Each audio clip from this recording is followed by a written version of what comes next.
What's up, everybody? Welcome to Transcending Sport with Rob Cruz. I am back. I have a very special guest who has been here before. Since then, she has blown up. She is everywhere, which is great, and I'm so happy for her. I'm so proud of her. And welcome to the show. Who she's and you know her as Jenny. If you don't know who Jenny D is, Yeah. I mean, I shouldn't even have to go into what she does and who she is, because if you don't know who Jenny D is, then you need to know. You will know after this.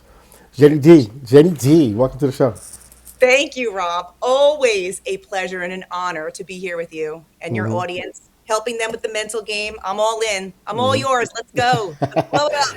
All right, so what I wanted to do was I wanted to start out with just kind of finding out what you got going on these days lately. Yeah. What's going on with you? Like, where have you been? What have you been doing? What are some of your things that you've been doing out here in the mindset game? In the mindset game, a lot actually. Always my first priority are my athletes, my 8 session program, my one-on-ones, that time of just, sinking my teeth into the athletes that are in my Jenny D mindset program. They'll always be my priority. But I have branched out into a lot of different pockets of the fitness and the athletic and the mindset world, meaning working, doing mental performance coaching with a lot of teams now, which is great fun. The more you can touch and the more you can help, the team setting is a different energy for sure, but I Yep. really enjoy that.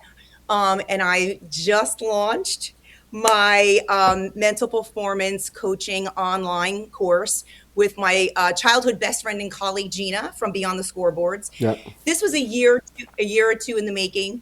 It has been a lot of hard work, but we're so proud of it. So this online course, it's called the Game Changer Playbook, was just launched about a week ago. It's doing well so far, which is great. So hopefully we'll be able to help as many athletes out there in a self-paced course. And there are actually one of the tiers is they can get a private session with me and a private session with Gina on top of the online course. And it's also that tier is also gives a community base of support where you can, plug questions in there, get a community support, and Gina or I will respond to them within 24 hours. So it's like that constant level of community connection and support. So we're so excited about that. So that's That exciting. that's good. And now Yeah. I want you to just kind of start with that. And usually that's something I would do at the end. But I wanted people to Okay. know that it's important for us to put ourselves out there with our services to Hmm. let people know that we are available. And Absolutely. and a lot of the things that we have available to these days for people is the ability to engage via the phone, via technology, Hmm. via in your Yeah. pocket. And Yep. it makes it so much more intimate because everybody's phone is my phone's my phone. People Yep. go to the bathroom with their phone. They take their phone in the shower. People sleep with their phone next to them on the bed. I mean, the phone is like a Absolutely true. and to be able to connect with someone in Mhm. that fashion and be able to make and take the time to make sure that your program is able to reach people in that way. I think it says something about your level of commitment to and your passion to being able to help more people.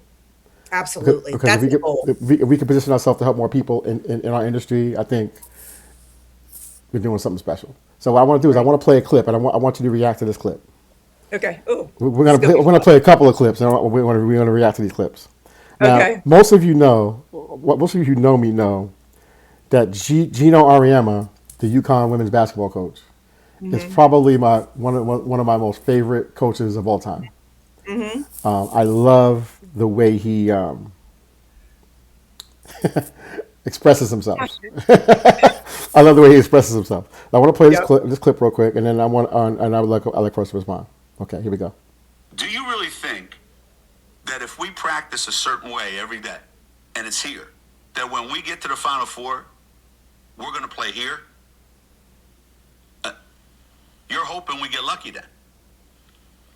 But if we practice here every day, and when we get to the Final Four, it's going to drop. There's no way you can practice at peak or play at peak performance under that kind of pressure. It's not possible. So you'll drop. But where we'll drop is still at a higher level than everybody else, Hmm. provided we practice at that level, train at that level every day. Now, that was a lot in a very short amount of breath, and that's about coaching mindset. Yes. And I feel like most people downplay the importance of improving mindset and working on mindset.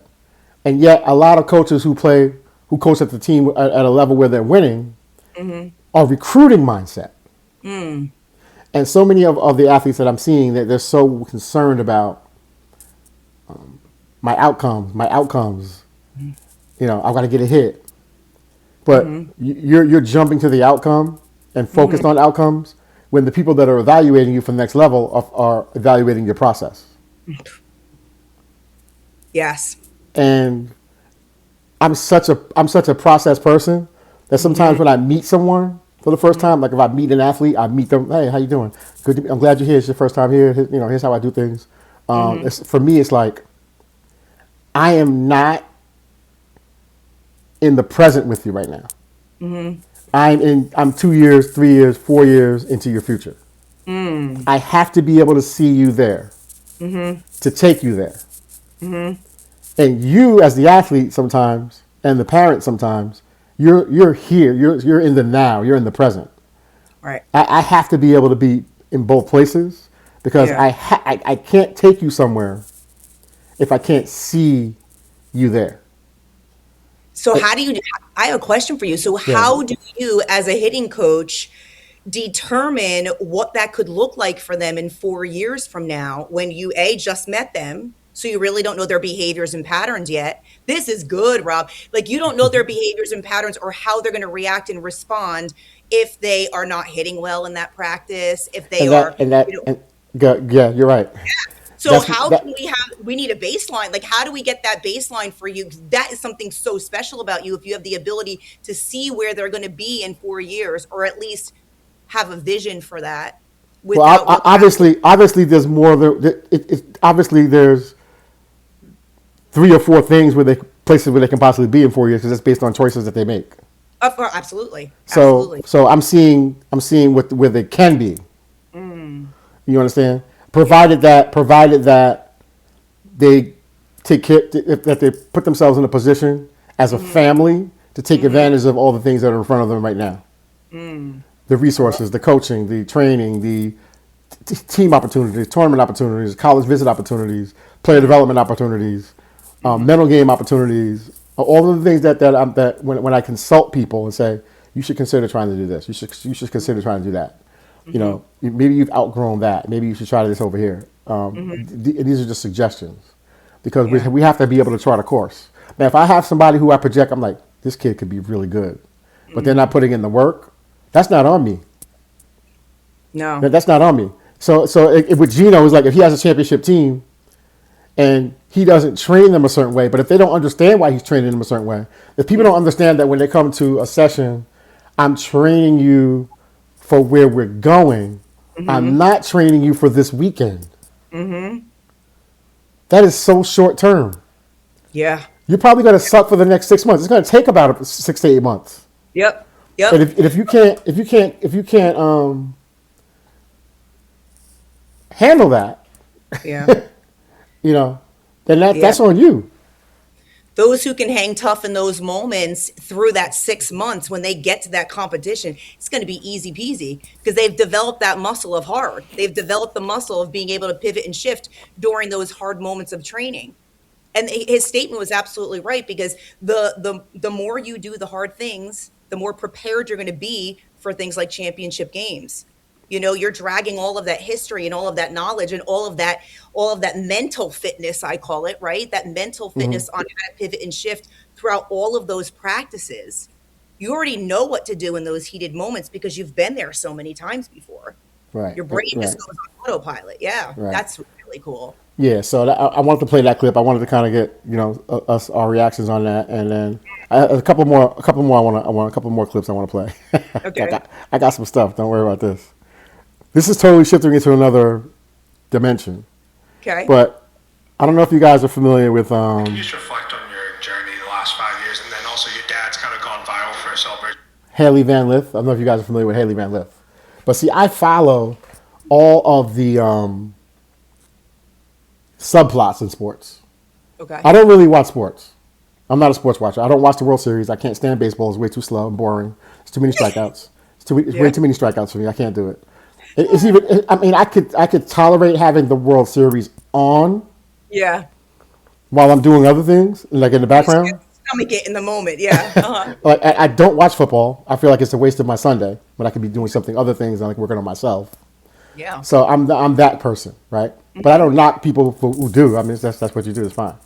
Yeah, absolutely. But when I follow the stories that surround the sports, that intrigues me. The subplots. Yes. And one of the most intriguing sports for me to follow, it's just always, it's never a dull moment, is women's basketball. Oh, for sure. It is the most, I am addicted to the stories. All right, what's your take on Kimberly Clark? Let's hear what those wheels are gonna. I can see the eyes rolling. So, that's a whole nother. Here's what I'll say.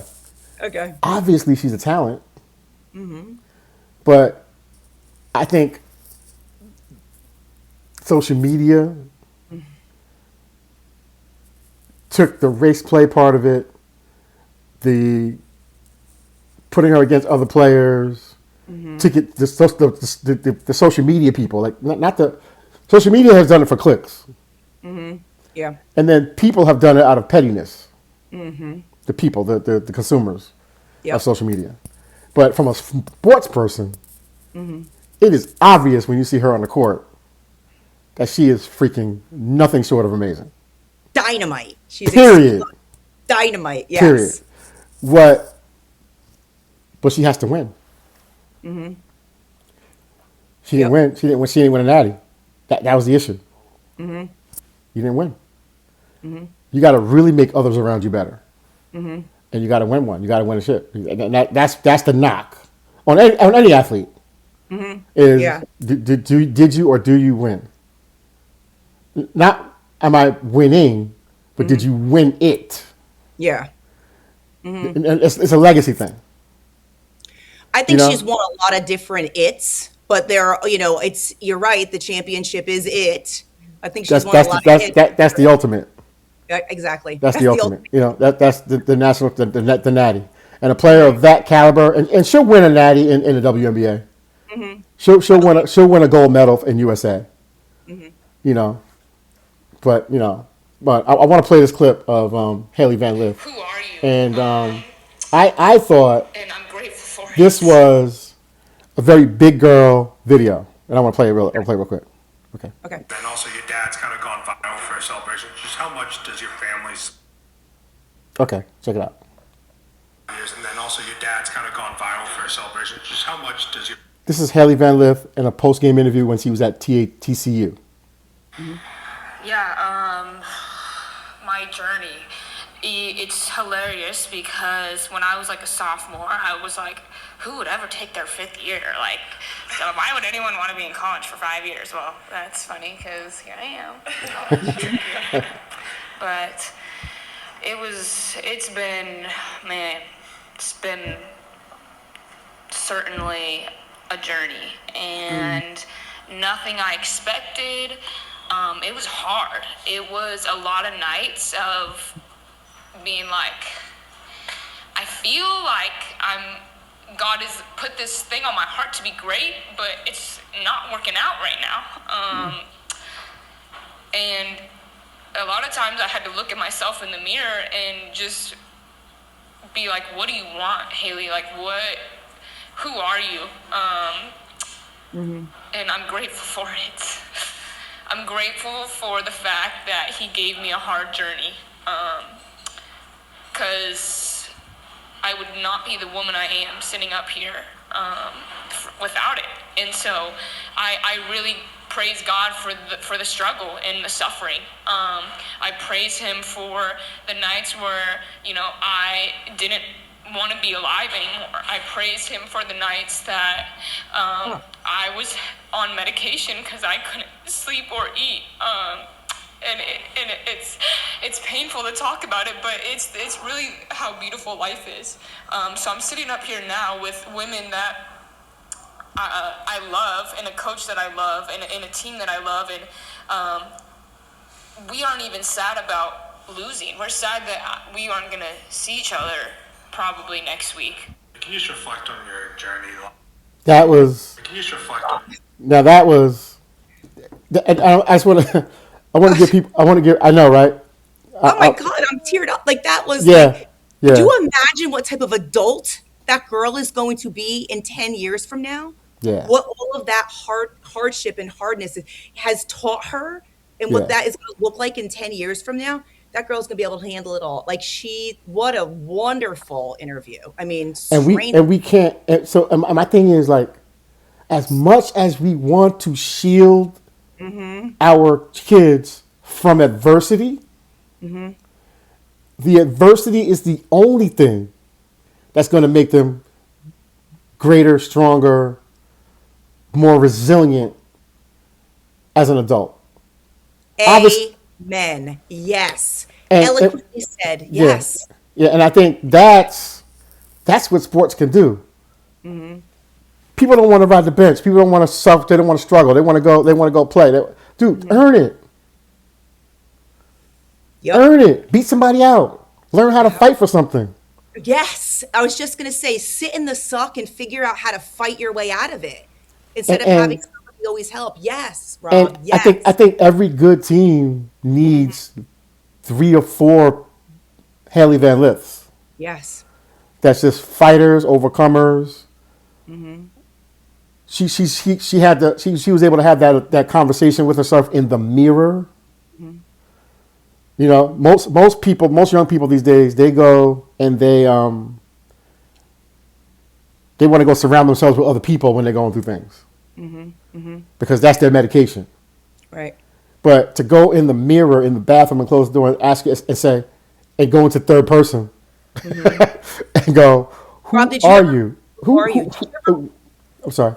No, I want to hear you. Did you ever read that poem? It's called The Man in the Glass No. by Woodrow Wilson. Oh my God, it's so powerful. I actually read this poem to my athletes in my program. Wow. It's The Man in the Glass. The Man in the Glass. Pull it up on your phone. How long is the poem? How long is it? Oh, it's not long. The Man in the Glass is the name of the poem. It's phenomenal. And it's all about like your self-reflection, making yourself proud. There's so many roots to this poem, but like I teach my athletes and I actually make them turn around and look at themselves in the mirror. Like your reflection, what you see when you look at yourself in the mirror. How do you feel about the choices and the decisions that you're making in your day-to-day life? It's not about making this person proud. It's not about what this person thinks about you. It's about what you think of yourself. You are the only person that's guaranteed to be with yourself on your last dying day and not living with life regret, because living with life regret sucks. And I think the perspective, the perspective though, when you're dealing with a teenager, like we can say that. Right. At this stage of our life, Right. like we can say that because of where we sit, right? But a teenager who hasn't even lived long enough to even have that kind of perspective can only. Oh, I lost you for a minute. Go ahead. I'm sorry. Yeah. So I lost you for a second. You got all fuzzy for a minute. Yeah. So I was saying the teenager, who hasn't lived long enough to really have that perspective, is seeing it through different lenses. Because there's so much more in it. And what I like about Hailey in the speech is that she stepped outside of herself and asked herself the question, what are you doing? What do you want, Hailey? Yep. Like she's talking to herself from outside of herself. Exactly. Having that conversation in the mirror, because it's hard to do it when I'm in it. I got to step out of it and look at it. And look at myself. Right. And that was really, and obviously you can tell she's had tons of therapy. 100, yeah. So She's working on herself. she Yes, knows how to fight that fight, if you know what I'm saying. Absolutely. Yeah. Absolutely. And she should be so proud of herself for that Oh, too. Like she's so absolutely. open about it. Yeah, open about it and sharing it with other people. And Mm-hmm. I want to hear where she's at in 10 years from now. That girl is going to be such a badass. Not even Yeah, funny. she's a So special much one. respect. So much respect. Yes. So I wanna play another clip, and this is something that this is something that you and I go through all the time. We go through this every Okay. day. This is something we see every day, and Okay. I talk about this a lot, right? And my passion is, and I'm currently been doing it. I'm building out this. I've been building out the online education system to Right. educate parents, players, and coaches, because it's a trifecta, right? It's parents, players, coaches, and we're all collaborating. All of us, we're all collaborating for the success of our children. 100%. It's a collaboration. It's a collaborative effort. So here we go. It's 3 Division I full ride athletes, and this is what I've learned. Elite athletes have elite parents.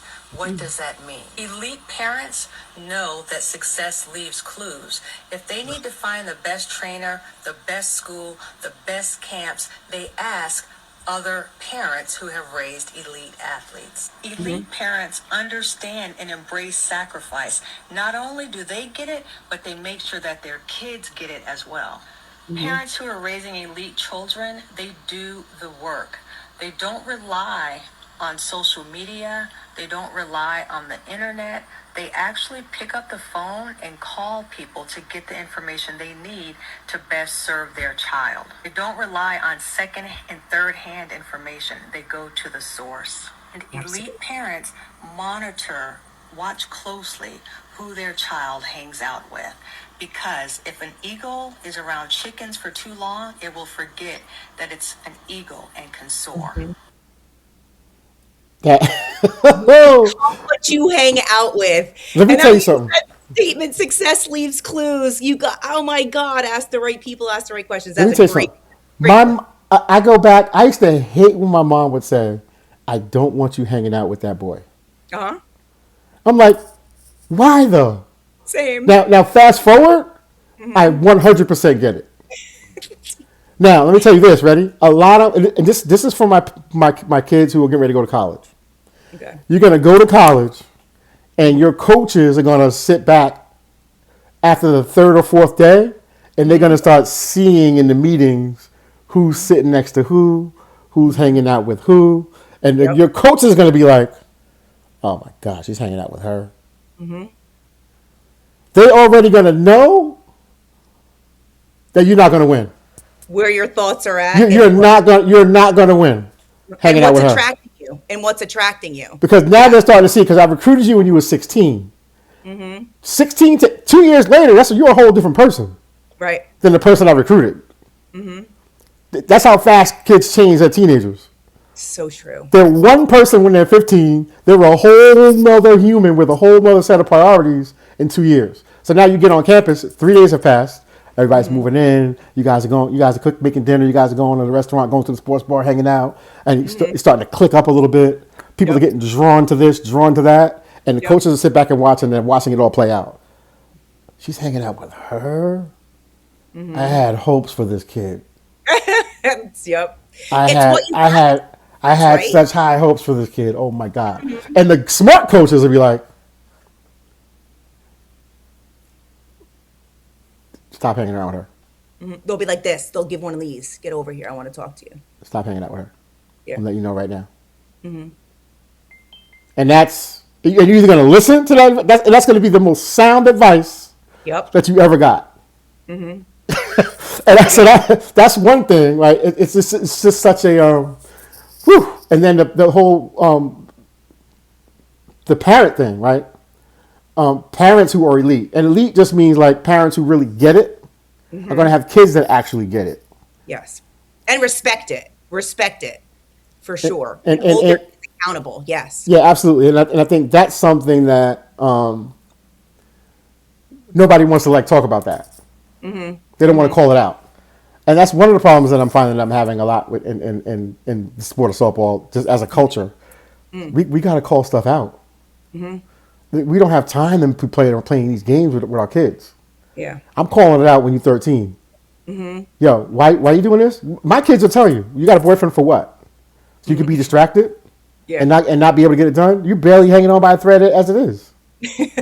I'm gonna call it out. Yeah. And you can hate me. You can go get another hitting coach. I don't care. But I did my job. I'm Yep. trying to protect you from yourself. Your behaviors determine what you achieve. 100%. 100%. You know, and that's just who I am. I'm gonna be who I am in what I do. Calling it out. Yep. You know, And not feel bad about it because you know in the long run your intentions are for the best for them. I Your intentions are in the right place. because when a kid walks in and I get to know them, I'm like, I've seen this at least 20 times in my career. Yep. I know exactly what's getting ready to happen. I've seen Do it. you try to help them? Do you try to help them? Like, do you do the come over here? I want to talk to you. Absolutely. I've took kids and both parents outside the facility. I said, guys, wait, you guys keep hitting. We gotta have a conversation. Yep. Kid and parents. I'm telling you right now, you're getting ready to blow it. Because you got the wrong perspective. How does a parent react and respond, Rob? They know I'm right, and some of them are glad I said it. Yeah. Yeah, that's good. Some of them are glad I said it, and some of them, after I say it, I did my part. Yep. That's not my kid. Well, that's your job too. I mean, in a way, she's my kid. In a lot of ways, I feel like they're all my kids, you know. But like at the end of the day, I did my part. Well, now, if you didn't care, you wouldn't have the hard conversation. I wouldn't. Rob. I wouldn't. Right. If I didn't care, and if I didn't know what I know. Yeah. Well, I mean, listen, you've been in this industry for so long that you can spot it coming from a mile away, you know? And I think, I mean, Rob, just your reputation as it's whole, like a lot of the kids know that you're invested in them and that when you say something to them, they truly know and they feel that you have their best intentions at heart. You know, I work with a lot of your athletes and they love you and respect you and they like the tough love. I think one of the reasons why they come to you, Rob, is because you're honest and because you give that tough love. So you might be that one person in their life that they respect at that level because you say it like it is. Sometimes they need to hear it. Sometimes they need to hear it. The truth makes you free. 100%. You have no choice. You have no choice. Yeah. Let me see if I can find another one. Because I have some good ones. I've been saving them just for this, just for you. I love it. We can do this all day, Rob. I've been saving them.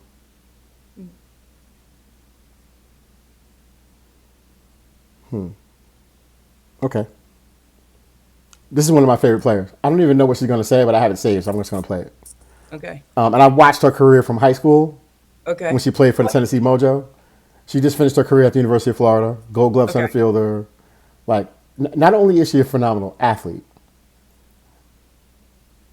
as if she didn't play sports and she was just a human who didn't play sports, Yeah. you would want to be around. You would want to know this kid. You want to be around this kid. Like she's that She has kind of good kid. bones. She's got the good bones to her. Yeah. All her vibe is just Love. Energy. Does she have good energy? you're going to be able to hear it through her voice. So, I love it. Being a Florida Gator has been the best decision of my life, and if I could do it over again, I would do it again and again and again.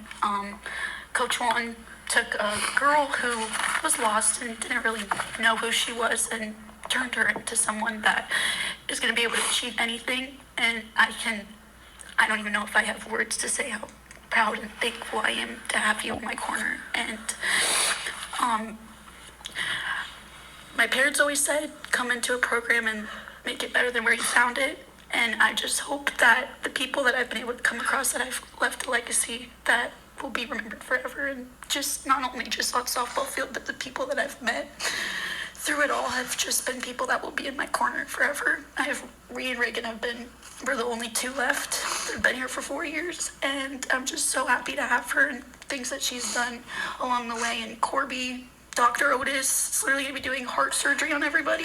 Like, I'm just so thankful to be a Gator and just to end my career here because a lot of people can't say that they did that. so You really I think would say this. Go ahead. Go. You go. Go. I was going to say two things. One, she embodies people first and the heart of a champion.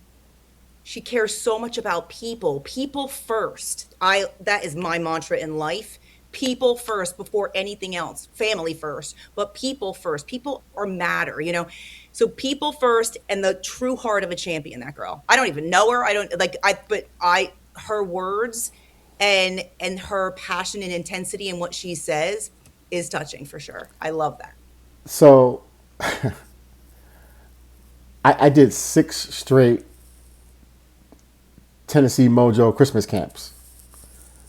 Well, I would come in and do the Christmas camp, and help run the Christmas camp with. Shout out to Brooks Cherry. He's the founder of Tennessee Mojo, and Wow. she was always there, and he would allow the players who were at the collegiate level to come back and talk during lunch, and share their experiences, answer any questions that the players and parents might have, and she always, from her freshman year to her senior year, she always was the one who I felt, just in her being her authentic self, it just inspired even me sitting there. And my career's over. And that right there, that inspired me. So the thing that I got the most from that was a lot of these kids are not staying for 4 years in schools anymore. They don't understand loyalty. They are ungrateful. And they've learned that from somewhere. And I think that's what I got. She really was obviously her feelings were hurt that kids and teammates that she went to war with didn't finish it out and went into other schools and transferred. So she talked about the two, her and Regan, who were the two that stayed, the two who were the only ones left. You know, that was important to her. The commitment, obviously, because she mentioned it. And I feel like the culture that the travel ball team jumping culture that's happening in travel ball is feeding the collegiate level, and now the collegiate level is the same way. And you're on the field playing with people trying to win, and they already know they're leaving next year. How do you play? How do you compete? How do you? Yeah. I'm playing shortstop, and my second baseman knows she's leaving. She probably knows it's May. It's May, by the way. She probably knows she's freaking leaving and knows what team she's going to already. I missed a piece of that because it was a little bit fumbled. Yeah, she talked about her and her other teammate who were the only two left that stayed. You know, I caught that for 4 years. So she wasn't. She was sub. It was a sub tweet. Like she's saying it without saying it. But her gratitude though, and people who have gratitude, or who are grateful, are different. Which is why she was such a great player, has such a great career. Which is why she's going to be whatever she wants to be. Whatever she wants to be. Yeah. Like the gratitude part is what I don't know. I remember. Maybe it's just the way it is right now. Maybe it's just the way the world is. But I hate to be the person that says, "Oh, back in my day." But back in my day, like I only had one team. Like I hated the other teams. I'm never gonna join those teams. I'm gonna beat those teams. You got grown men doing it in the NBA. Like, dude, have a legacy. Right. Stay somewhere. I would love to know a deeper level of her story. Like me too. Why she wanted to leave a footprint there. Like there is a reason why she wanted to have that type of impact and legacy. So her why, as to I mean, we don't know what it is, but who knows? Like maybe her grandfather, like maybe there was some more to the story. But you're right. The gratitude and the dedication and the integrity and the loyalty was a beautiful thing. You don't see that often, Rob. You don't. Yeah. You know, it's not like it's a scripted speech where she got a piece of paper. She's like, I want to thank Tim Walton and I want to thank the whole Florida staff. And she's in tears. That's her last. That was her last game. Her last collegiate softball game. And they just got knocked out. It's going to end one day. Yeah. And what are they going to say about you? Yep. I know how that kid made me feel. Watching her play, watching her career. And then kind of knowing her too. Like, what are they going to say about you? And I think it comes back to parenting, values. Yes. What do you have a code? Do you have most people? It's funny. You ask, hey guys, what are your core values? What are core values? Oh my, I know. You mean It's painful. so? What are core values? Like, okay, forget it. Let's talk about something else. Let's talk about something else. I have to go there and teach that a little bit more because I need to get to the bones and the root of why they're here and what they're looking to, like what's important to you. Because if it's not X, Y, Z, I have to go this way with them. You know what I mean? I have to eventually bring them back to the place of where I'm going to enable them to grow and spread their wings.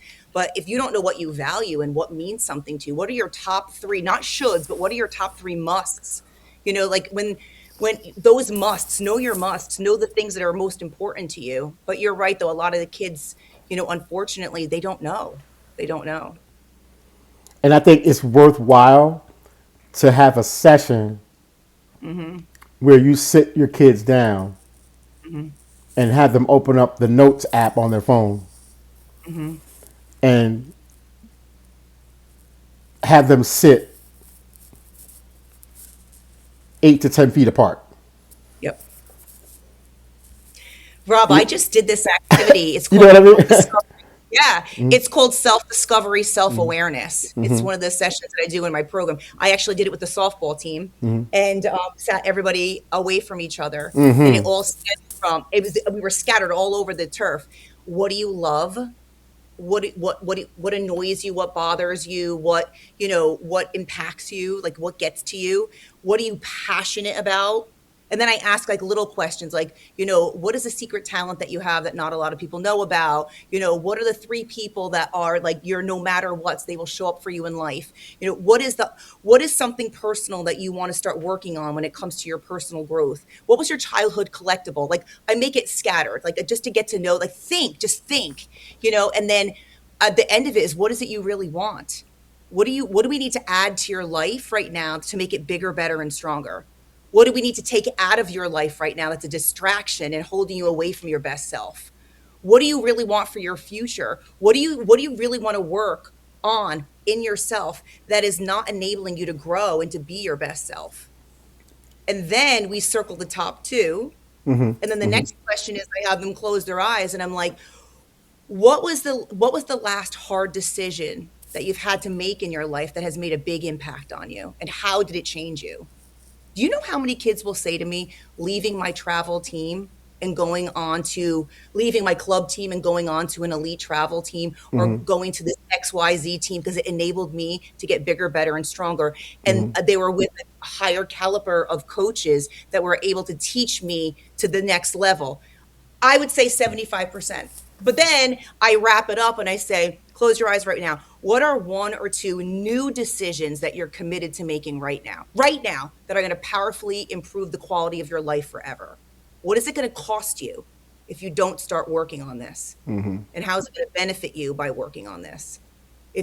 Are you willing to go on another 3 to 6 months not working on this one thing that you really need to start working on? What is that going to look like in 3 months if you don't start working on it? What do you really want for yourself? They dig their heels into it. I get a lot of the kids like very emotional about it because a lot of it, they're so hard on themselves. They beat themselves up after they care too much about what other people think of them. They focus so much on expectations rather than just execution of their sport. There's so much truth serum comes out of it. It's really special. Hold those thoughts about expectations and hold those thoughts about what other people think. Yeah. Hold those 2 thoughts for a second. But I want to say something also about this last speech. Some kids are teamy kids. We call them teamy kids. And they love the team. Where are we going to go eat, guys? Let's communicate all week in our chat. And we're all going to communicate about how our whole week's going. Yeah. And they really embraced the family teamy part of it, the team part of it, the tribe. These are my people. And then there's other people who could care less about that because they're all about them. I just pointed to myself when you did that. Yep. You understand? Me. Yes. And there's some of those people are drawn to those types of teams where the whole team is all about themselves. Everybody's staying in a different hotel. Everybody's going to eat somewhere different. Unfortunately, I feel bad because those kids will probably never experience what it's like to be on a real team.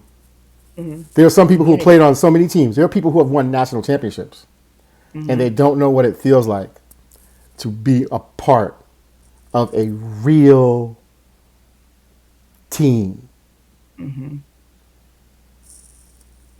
It's Sister. it's sad.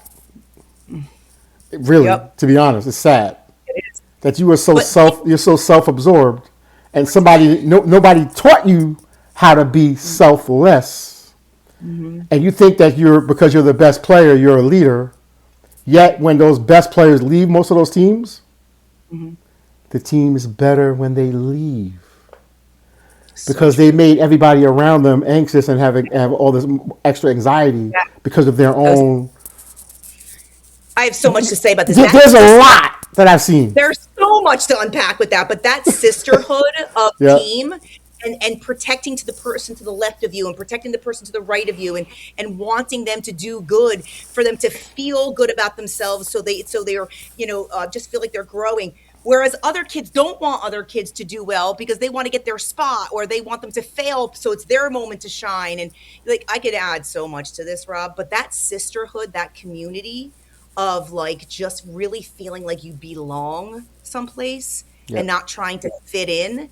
Those kids out here that are me, they're all about themselves. They're trying to just, they haven't learned what it feels like to belong someplace because they don't give themselves the opportunity to be part of it. Yeah, there's a lot to unpack with that. So let's. I'm sorry, listeners. We going in, guys. we're not giving you guys a chance to even like. You're gonna have to like go back and listen to this one again, and you're gonna have to play back certain parts of this to your team, because these are the things that there's a culture. Softball has a culture. Same way that baseball has a culture, and actually they're very different. Even though the two games are very similar in rules, but the cultures are different. The two genders are different. Like it's different, right? But then there's subculture. Like if you go to play softball in different regions of the country, the game is valued differently in certain places. It's played differently in certain places. And then remember when you go to college, a college coach is bringing in kids from all over the world to play on one team that are coming from all different subcultures. So when you're a player and you're looking at schools, I pay attention to things about kids' lists, their college lists, and I look at the schools they're listing. Tufts, Williams, Princeton, Harvard, Yale, Carnegie Mellon, right? Oh, obviously, that player's list, it speaks to their priorities. They're trying to get an education. Okay? Clearly, at least you clearly know what you want. Right? Then I'll see another list. Florida, Oklahoma, Tennessee. Well, teams that win. Teams that are going to are every year they're playing for a national championship. Every year it's national championship or we fail. That's the level of what teams I want to go. So those kids are only going to visit those schools because those kids only want to win. Yep. Then you got kids that go for the big school, but not the schools that win. Their list looks different. It's schools that they may have a great football team. Yep. But they lose. Big school, big brand, recognizable logo, lose. So winning isn't a priority for those kids. Significance is, You get it? So you get it? So everybody has, maybe they don't believe that they could play on a winning team. So unconsciously, they're not even listing winning teams. I could never play there. so I'm going to go for this school. It's a couple tiers down. That's how I view myself. How I view myself is how I organize my school list. And people do the same thing in their People do the same thing in their dating life. So true. I can never ask that. I can never ask the quarterback to the prom. I'm not this. I'm not that. And it goes back to what you said. I'm transitioning into what you said about, and believe it or not, the number one struggle for every elite, and they say it's the number one rule of mastery. There's a book on it. It's people who will care too much about what other people think. People think, yep. And the reality is, what they think other people are thinking of them, they are not. They're not that special. They are not even thinking it. No. You made up a story in your own head, right? You made up a story in your own head. And we actually had a book that we bought for the team, and we used to, between games, we used to read chapters of the book. It's called the first rule of self mastery. Oh God, it's called the first rule of self mastery. The first rule. I'm sorry, guys, I got to give you this title of self mastery. And the book is written by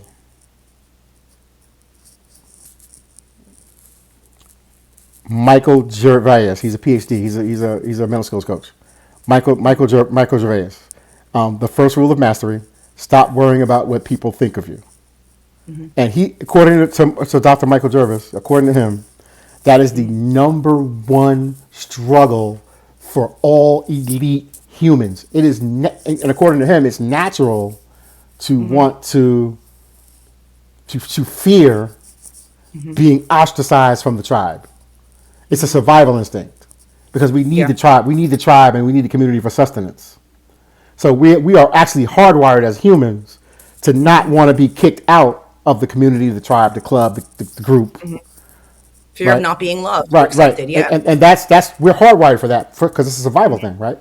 But absolutely. So in the book, he goes in. It is such a great book. He goes in on all the dynamics of the things that you start to see yourself as not even a kid, as an adult. I remember being, as an adult, trying to structure my life so that other people would accept me. Right. And to an extent, you kind of, I'm not going to, you're not going to walk, to an extent, we have to present ourselves well, obviously. Right. But then there's going overboard. Like, right. you're too obsessed with what other people think about you. And then when I got to the point where I didn't give a crap about whatever, when I got to the point where I didn't give a crap anymore, that's when my whole life changed. Yes. And now I'm fully bought in. I don't give a crap about what anybody. And I try to get my kids. I'm like, guys, because go, say it. No, you're focused on the important things. You know what I mean? That, honestly, Rob. Right. Honestly, that's one of the first things that I talk about in this program. When in my program is focusing on execution rather than expectations, because when you're so focused on what other people are thinking of you, it's exhausting. It stresses you out. It pulls you out of the present moment. It makes you feel bad about yourself. Confidence drops. And I always tell them too, what do you think you're going to feel? Oh, I'm so anxious when I'm in the batting box, or I'm so anxious when I'm taking my foul shot, because you're focusing so much on what if I miss it? What are my parents going to think? Is my coach going to pull me out? Am I going to lose my starting lineup? Whatever you're focusing on, you're going to feel that. So if you're focusing on those what ifs and everything that could go wrong if you don't make this shot, or you don't make this hit, what do you think you're going to feel? Of course, you're going to feel anxious and stressed out and uncertain. So that's the first thing I quiet down. That's a lot of noise in a lot of athletes' minds. And the truth of the matter is that half the time what you think somebody else is thinking of you, they are not. They are not at all. You just think they are. Huge difference between what is a thought and what is a fact. So that's definitely something. Woo! That's a bar. That's a bar. Yeah, it's the truth though. Huge difference between what is a thought and what is a fact. So that's the truth. And getting them aware of that, just aware. And then we can work through some of that and why and what else can this mean? I always say that to them. You're so fearful of that. What else can this mean? What does this mean? You're afraid that you're not going to be loved or cared for if you don't make that shot or that home run or whatever. What else can this mean? that you're a failure if you're a failure. There's so many deep levels to this, but like understanding that if we can get that under control in the very beginning, or keep it real, or develop some tools and strategies to quiet down that noise and that awareness in an athlete's mind, so much greatness can come from that, because then they're more in the present. I'm going to ask you the golden question. Oh, hit it. Oh, I love it. This is the golden question. You have, because you do like 8 sessions with a kid, right? Is that what you do with a player, with an athlete? Correct. Okay. Well, they get a lifetime membership with me when they graduate. But so they can always initially, Yes, it's an 8 session. Okay. So I've finished my 8 sessions with Jenny D. And at the end of my 8 session, I got my certificate. I took my picture, I posted it. All of my peers who know, some may know my struggles on some levels and some may not, and they're proud of me, they're happy for me, and I'm happy for myself. I feel good. I've completed the course. Jeannie D has given me the tools, has given me the strategies Yes. of how I can deal with things that come to me, things that differently than how I've dealt with it before. What would you say for players that have a hard time accessing it? Like, I have the tools, you gave them the tools, but they're having a hard time accessing it. Executing it in yes, real time? yes. Accessing it and executing it in real time. To them, to those kids who kind of revert back to their old ways of thinking because they're having a hard time accessing it. What do you say to them? If you could speak to them right now, what would you say? I'm that person. Okay. Help me. What do you say to me? You're going to come back for a cleanup session, and we are going to clean up anything that is not currently working for you. Cleanup sessions are always discounted too. You graduated my program, I give you a discount on a cleanup session. We narrow it down to exactly what's going on. They have a pregame mental routine. I give them pregame mental routines. Usually, if they're not using the tools and strategies in order to execute it in competition, what that shows me is that you're not doing those 8 steps in that pregame mental routine. You're doing 3. So that means you're 30% mentally prepared before competition. So I pull them in and we clean up. We go through that pregame mental routine. Truth serum comes out. Jenny, I'm not doing the pregame mental routine. That's where we start.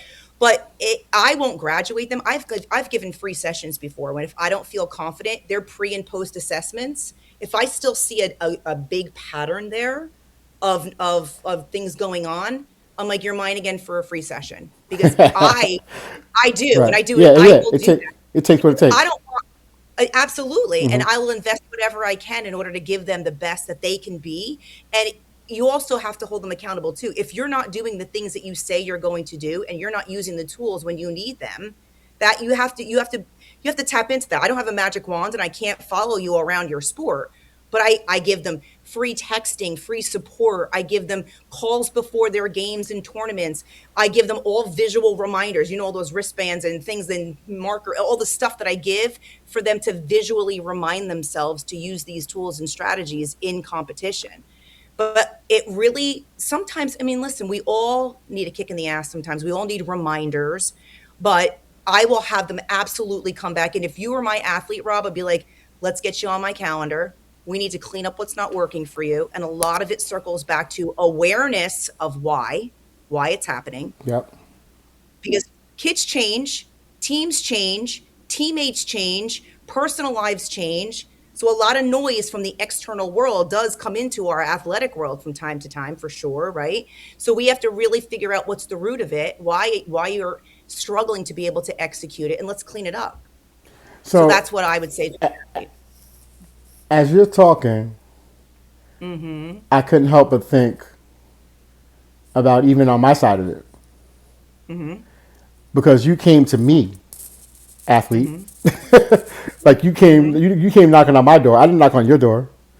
You knocked on my door and you said, I want to work on my swing. I want to learn how to hit better. I want to improve my hitting. And first of all, hitting is 80% mental at least. So if we're working on our hitting, we're also working on that. It's not separate. Even though it can be worked on in 2 different places, Right. It's hitting is mental. It is a mental game that's happening, right? The swing is physical. Mental, emotional, right? And You're the physical part of it is only 20% of the whole pie. Mm-hmm. That's actually powered by the 80%, which is mental emotional. Which Right. that is a pillar of my philosophy. Right. Like that is, I will triple down on that any given day with whoever you want to bring. We can go toe to toe. I'm not budging on that. Right. I'm not budging, right? So I will give a player. I will say, okay, here's what I want you to do. I want you to go home, and then now we sound like doctors. You're going to take this prescription. Here's the diagnosis. Here's the prescription. You're going to take this whole bottle until it's empty. And you know what they do? They take half the bottle. Because, I went 3 for 3 yesterday. I'm good now. Did I say take the whole bottle? Or not? The quick fix. You didn't take the whole bottle. And now you're back in the doctor sick again because you took half the bottle. And now you're back at Jenny D for extra sessions because you didn't do what she told you to do. And now you looking at me like I'm not the reason why you can't hit. Right. I'm not the reason. Well, and ready. And I'm not the reason why you can hit. that right. I don't want that either. Don't come to me and say I'm this great hitter because of Rob Cruz. I don't want that. I don't want that. I don't want that smoke. I do not want that. Because then if you're not hitting, is that my fault too? So guess what? I'm going to provide you with some insight, some guidance. At the end of the day, you still got to get up to the plate, and you still got to get it done. You got to do the work. Yeah. That's you getting it done. That's you competing. That's you getting yourself into a place mentally where you can compete and you can perform. That's not me. I'm not in the box with you for you. Well, you have some athletes that will do the work 100%, and there's literally a set of wings on their back as they walk out my door. And then there's other athletes that will go out, execute, but they're the athlete that needs the constant reminders, to use X, Y, and Z. There are also athletes that need to go out there, do amazing, and then they have one game, and then they start to spiral because that's like a trigger feeling for them. Oh my God, I struck out 3 times, or I missed every basket that I tried to make, or what have you. And that one failing moment just sinks them back in a little bit until you remind them of every reason and every tool to get them back out there again, to play at your best and to be at your best. Do not let one failed moment define who you are. And get back out there again and find out what you're meant to be. Like it sometimes it just needs you need a little poke, and you need a little reminder, and you need to just remind them of their why and what it's going to cost them if they don't start using the tools again. But yeah, for sure, some of the kids need a reset and just a couple reminders, and that's all good. That's all good. Yeah, nothing wrong with that. Yeah, but the ones that aren't doing the work and think that these things don't, they should just automatically, and they don't want to do the work, they don't want to use the tools, and they don't want to do the mental part of it, the preparation part of it, the mental imagery the night before leading up to performances. I mean, that's on them. That's on them. Right. But there's it's definitely on them. Yeah, for sure. Yeah. Sure. So this look, it's. I want to make this podcast long enough where we can have an impact, but I don't want to do part 1 and part 2. You don't want to do one and part 2. I don't want to do a part 1. So what I'm gonna obviously I got to get you back. We got to do this more frequently. Anytime. You name it, Robert. I will be here. Robert, we got to do this more frequently. This has really been. It's all every time we talk. As always, we have these conversations. By the way, Jenny and I have these conversations all the time. It's just not recorded.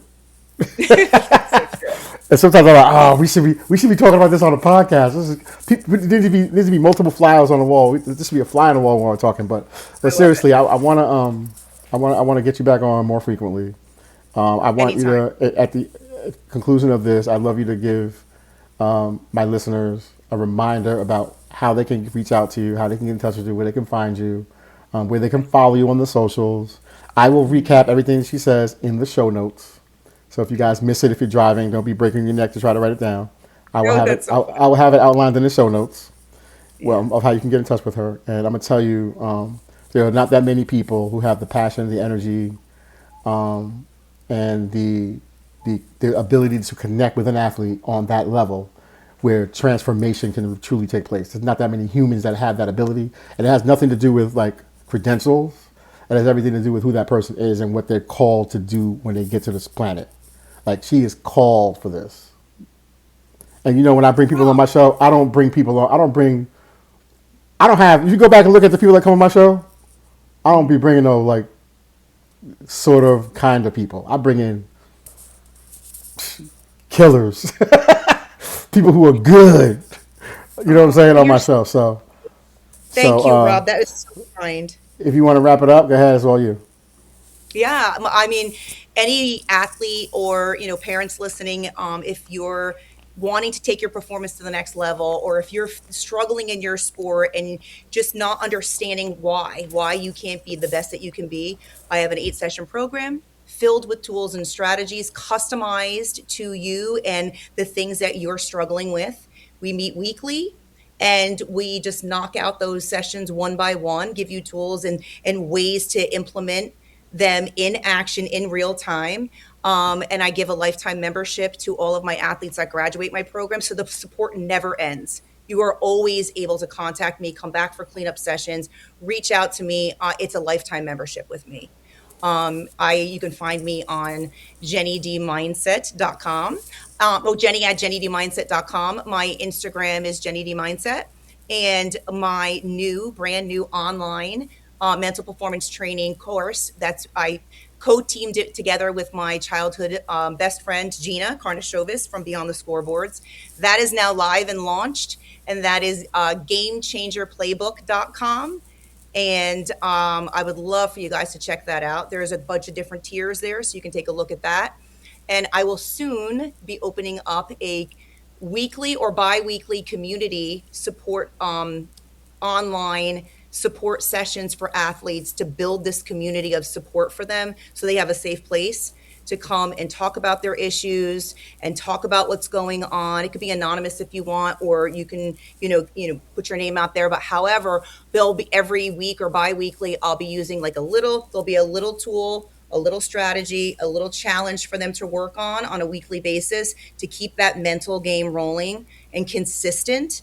I think I'm going to be launching that probably either March or April. Haven't decided if it's going to be one time a month or every other week. Those particulars aren't, they're not set in stone just yet. But I will certainly let you know, Rob, when it is. And I would love to just help anyone out there that needs the support. Thank you for having me, Rob. It was so much fun sitting and chatting with you. Thanks for coming on the show. We'll talk soon. Awesome. Being first, right? Instead of them as just only an athlete, learning them what they do off the softball field, how they react and respond, who are their people, and how they connect with people. Like, that's so important. Yeah, you get to learn that part of them is very important for sure. Yeah. So, but honestly though, Rob, like if you stop and look and success leaves clues and patterns, right? If you think back to the best coaches out there, those are the ones that truly know and have taken the time to learn their athletes versus just them as an athlete only. And nowadays you have to go beyond just being a coach. You have to be able to understand the psychology of the athlete, understand the emotion of the athlete, understand what drives them, understand what maybe some of the things that they've gone through, some of the traumas they've gone through, because that has to inform how you coach that athlete. Absolutely. If you're going to get more out of them. And I think it's a humanity issue. Mm-hmm. Rob, you'll also notice the difference in an athlete when they feel valued and they feel cared for by you or important to you. They will run through a brick frickin' wall for you. They will do anything for you when they know that you're invested in them or care about them.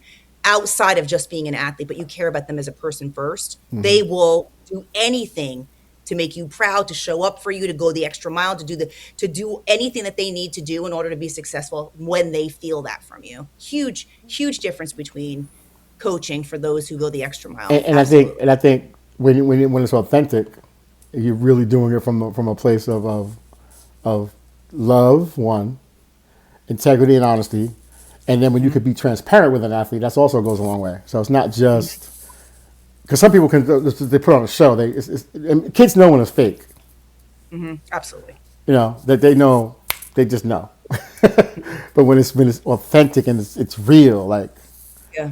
do you have that connection? And now what you say matters more than somebody who was not able to establish that connection. Absolutely. Yep. That's the chair that they sit in when they're crying to me, either telling me about their coach screaming at them and not Yep. liking them. Yep. Their coach, they'll hold their heart. I love my coach. I'm like, oh, what is it that you love about them? And then they start rattling everything off, and it's all because of how they make them feel.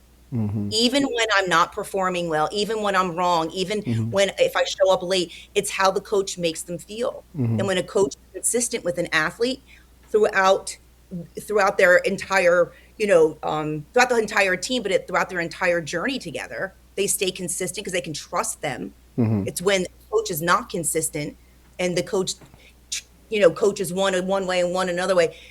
If they're consistent and they stay, they stay the plane with them for the longevity of however long they're coaching them for, that trust is it's unreal. It's unspoken. It's beautiful. Yeah. We can go on and on. Yeah, we could. All right, well, enjoy your trip. You too. Thank you. And if you want